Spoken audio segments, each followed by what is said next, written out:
Yo, welcome back to the channel, ladies and gentlemen. I wanted to talk about last night's huge WTF moment. Now, spoiler warning is definitely in effect if you have not yet gotten a chance to watch the first hour of this year's crossover. Stop this video right now because you have been warned. Okay, so if you are sticking around, feel free to subscribe to the channel, drop a like on this video, and comment down below some of your favorite moments from the first hour. So let's just jump right into the WTF moment. Oliver dies in the fucking crossover, the fucking first hour. Are you serious? But ladies and gentlemen, is he really dead? Let's talk about that in the comment section because honestly, there's so many promos, there's so many little behind the scenes videos and everything like that still showing Stephen Amell in later parts of the crossover. So what do you guys think? Do you think there is going to be a time travel sequence? Do you think the Monitor could ask Barry to time travel and reverse it or something like that? Do you think a Lazarus pit will be used to bring him back? Do you think we're going to visit another Earth and bring back another Oliver? Let me know in the comments, ladies and gentlemen. Let's talk, let's argue, let's debate, let's do what we do as comic book nerds and geniuses alike. So yes, Oliver fucking dies. But ladies and gentlemen, the WTF moment was courtesy of the Monitor. What was he hesitating for to disappear Oliver? I don't even know what the proper term is called. Did he teleport them? Did he make them disappear? Did he vanish them? I don't know. But whatever the Monitor did, when he came back, he told everyone that the battle is lost. We must save our strength in numbers. He just starts poofing everybody away. Then he tells Oliver, it's time.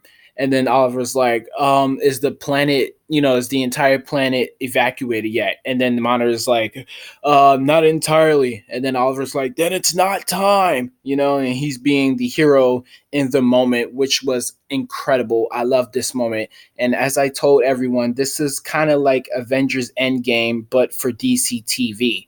There was that moment where Oliver is taking the final stand up against a greater threat. And if you guys remember his counterpart, Captain America.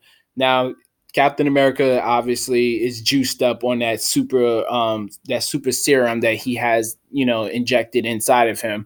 But the point being was, there are other heroes that possess, physical powers and stuff like that on God levels. And here you have Oliver, who's just your average vigilante with no powers, but he's taking on freaking shadow demons by himself. And then the moment, as I mentioned, that was the WTF, was the hesitation from the Monitor. Now, I want to know your thoughts on this in the comment section. Why did he hesitate?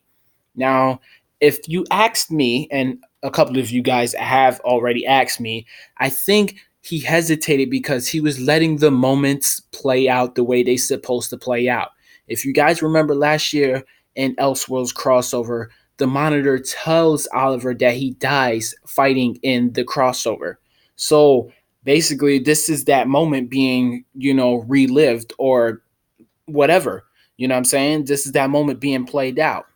Oliver taking on the shadow demons, and then he ultimately reaches his death because he runs out of bows. Ladies and gentlemen, that was crazy because I never see Oliver run out of arrows, and I'm like, they're just by looking at it, it does not look like he has a whole bunch of bows in there. And then they just finally have him run out of bows. And I'm like, wow, that moment right there is what brought me to tears. He drops his bow on the ground and says, fuck it, I'm going out there and I'm going to take this on whether if I live or not. And he starts charging into the shadow demons. I'm like, yes, I'm clapping it up for him.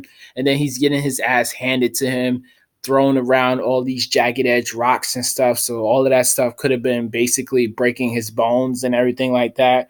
So that's probably why he was unable to move when the Monitor finally teleported him away or poofed him away, whatever he done.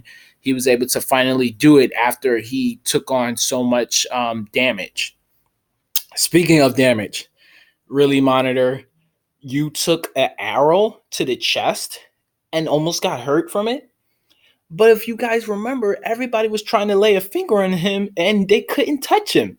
If you guys think back to Elseworlds crossover last year, the Earth 90 version of Barry Allen tried to charge and attack the Monitor, and he just like opened up a breach and breached his ass somewhere else.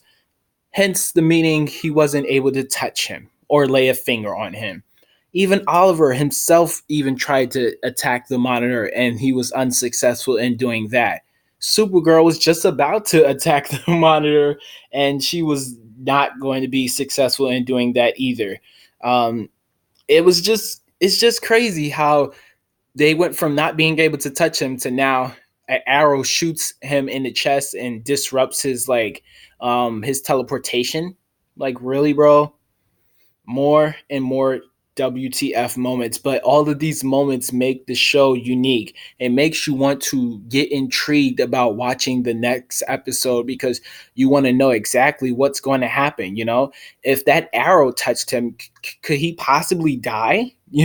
Like, is he really a false god, as Nashwell said? Like, this is crazy. In the beginning, you had the whole introduction of the multiverse explained by the Monitor with his voiceover.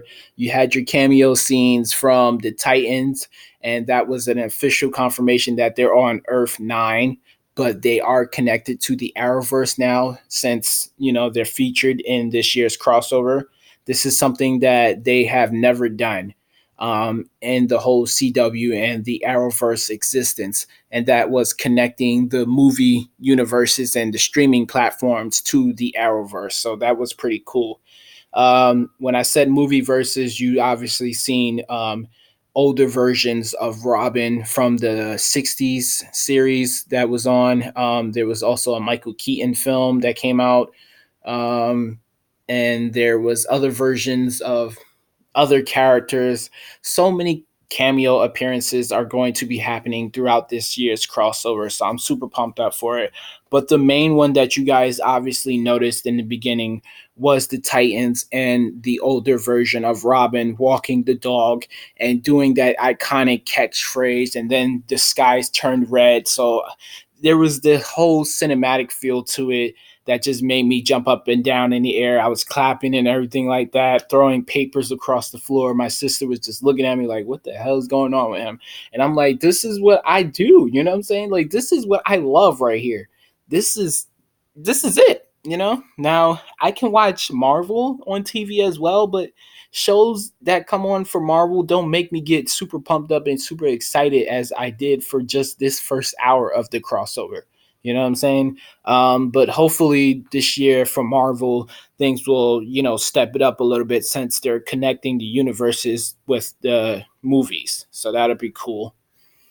Anyway, that was, part one of the huge WTF moments for this first hour. I just wanted to talk about Oliver's death scene. Do you guys think that he really is dead?